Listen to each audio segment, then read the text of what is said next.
आज के वीडियो में हम एक ऐसे टॉपिक के बारे में बात करने वाले हैं जो आपकी ग्रोसरी बिल से लेके आपकी कार ईएमआई, होम ईएमआई और आपकी स्टॉक मार्केट पोर्टफोलियो, इन सभी चीजों के ऊपर बहुत ही हैवी इंपैक्ट डाल सकता है। Hello and welcome to the smart money club. मैं हूं सीए हर्षिता अय्यर और आज के वीडियो में हम इंटरेस्ट रेट से रिलेटेड सारी चीजों के बारे में डिस्कशन करेंगे और इस वीडियो के बाद आपको इस टॉपिक के ऊपर कोई और वीडियो देखने की जरूरत नहीं पड़ेगी। So let's get started.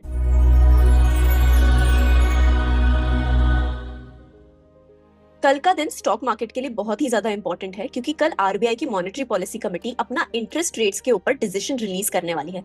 Now let me show you something very very interesting.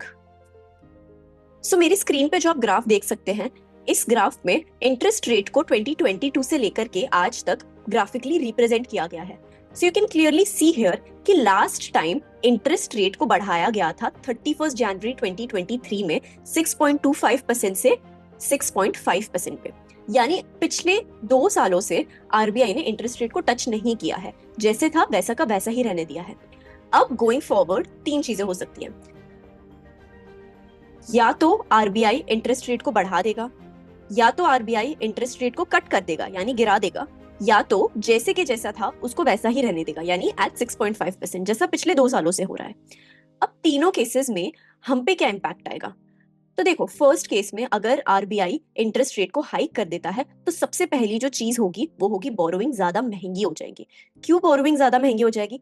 Repo rate वो रेट होता है जिससे एक्सिस बैंक, एचडीएफसी बैंक, ये सारी जो कमर्शियल बैंक्स होती है वो आरबीआई से जिस रेट पर बोरोइंग करती है उसे रेपो रेट कहा जाता है। अब अगर यही रेट बढ़ चुका है तो हम जैसे कॉमन लोग, कंपनीज, इन सबको जिस रेट पे लोन मिलेगा वो भी तो बढ़ जाएगा। तो इसलिए हमारी ईएमआई, कंपनीज ने अगर कोई कैपिटल एक्सपेंडिचर के लिए लोन उठाया है उस पे जो उसे इंटरेस्ट रेट पर भरना पड़ेगा, ये सभी कुछ बहुत ज्यादा एक्सपेंसिव हो जाएगा। ओके, सो इसका पहला और ऑब्वियस इम्प्लीकेशन यही हो गया कि हमारे लिए बोरोविंग करना बहुत ही ज्यादा एक्सपेंसिव हो जाएगा।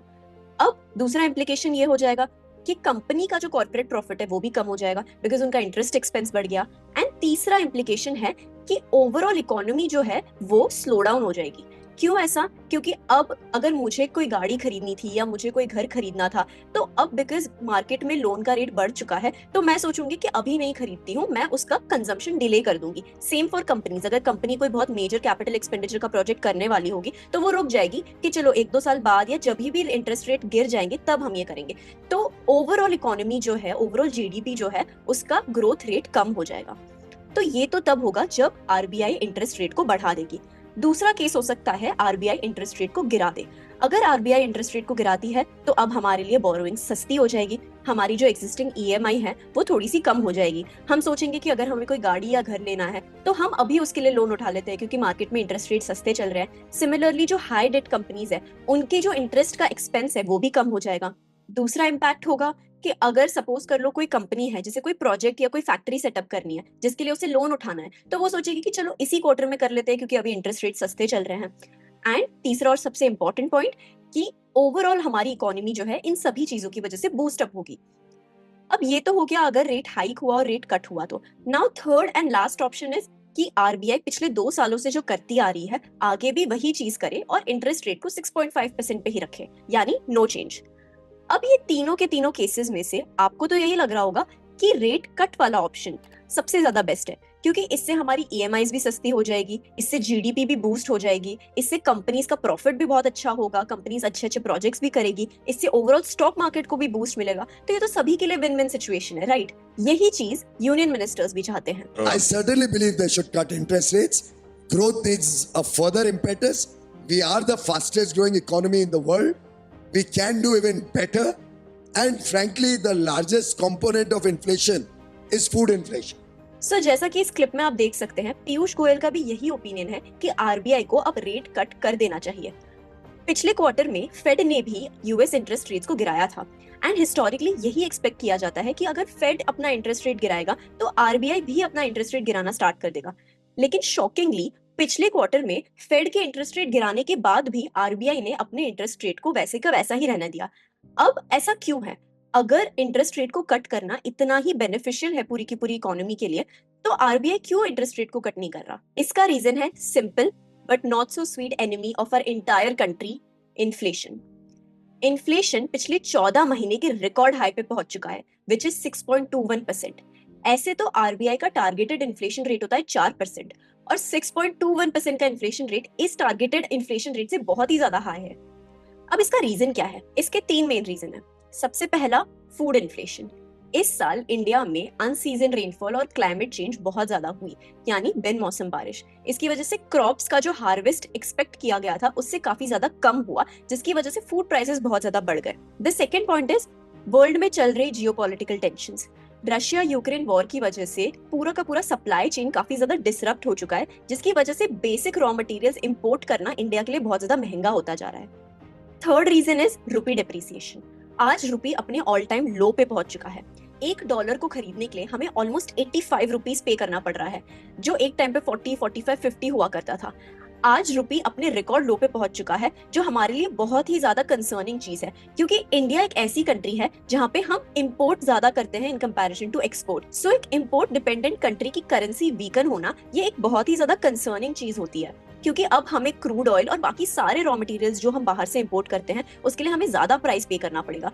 ऑल दोस कंपनीज जो ऑयल डिपेंडेंट कंपनीज है या बाहर से रॉ मटेरियल इंपोर्ट करती है, उनके भी मार्जिन श्रिंक होंगे। इसकी वजह से ओवरऑल महंगाई बहुत ज्यादा बढ़ने लगती है and it is a very big contributor of inflation.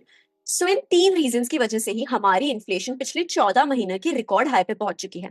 अब पहले हमने ये डिस्कस किया था कि अगर हमें हमारी कंट्री को बूस्ट करना है, हमारी जीडीपी को बूस्ट करना है, तो आरबीआई को अपने इंटरेस्ट रेट्स गिरा देने पड़ेंगे। पर यहीं पे हमारे जीडीपी ग्रोथ का सबसे बड़ा दुश्मन जो है इन्फ्लेशन, इस इन्फ्लेशन के साथ डील करने के लिए आरबीआई को अपने रेट्स को बढ़ाना पड़ता है। अगर आरबीआई इंटरेस्ट रेट्स को बढ़ा देती है तो हमने जो भी लोन्स ले रखे हैं उन सब पे जो ईएमआई जाती है महीने के एंड में, वो सब बढ़ जाएगी, जिसकी वजह से हमारी सेविंग्स कम हो जाएगी।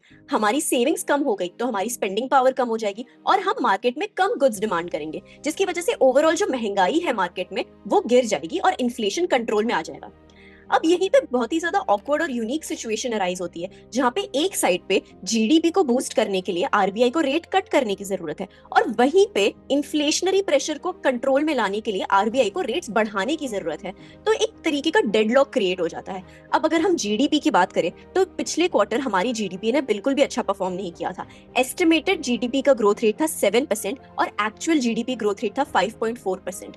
तो यहाँ पर हमारी जीडीपी सफर तो कर ही रही है, साथ ही साथ हमारा इन्फ्लेशन भी ऑल टाइम हाई पे पहुंच गया है।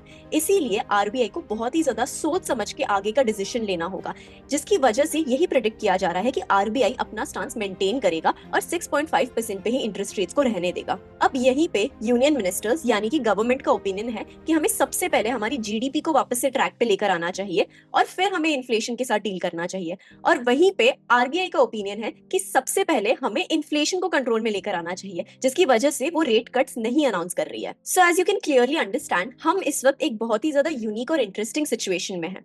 अब आरबीआई का नेक्स्ट मूव क्या होने वाला है ये तो हमें कल ही पता चलेगा, पर मोर इम्पोर्टेंटली स्टॉक मार्केट किस तरीके से रिएक्ट करेगा आरबीआई के नेक्स्ट मूव पे, इसकी लाइव मार्केट अपडेट्स हम आपके साथ अपने टेलीग्राम चैनल पे शेयर करने वाले हैं, जिसकी लिंक हमने डिस्क्रिप्शन में शेयर कर दी है। ये टेलीग्राम चैनल आप बिल्कुल फ्री ऑफ कॉस्ट ज्वाइन कर सकते हैं एंड इसमें हम आपको सारी लाइव मार्केट अपडेट्स, हमारी इक्विटी पोजीशन और बहुत सारी इंटरेस्टिंग डेली बेसिस पे लर्निंग्स पोस्ट करते रहते हैं। सो मेक श्योर आप हमारा टेलीग्राम चैनल ज्वाइन करो और अपने नोटिफिकेशंस ऑन रखो। I see you guys in the next video. तब तक के लिए take care and bye bye.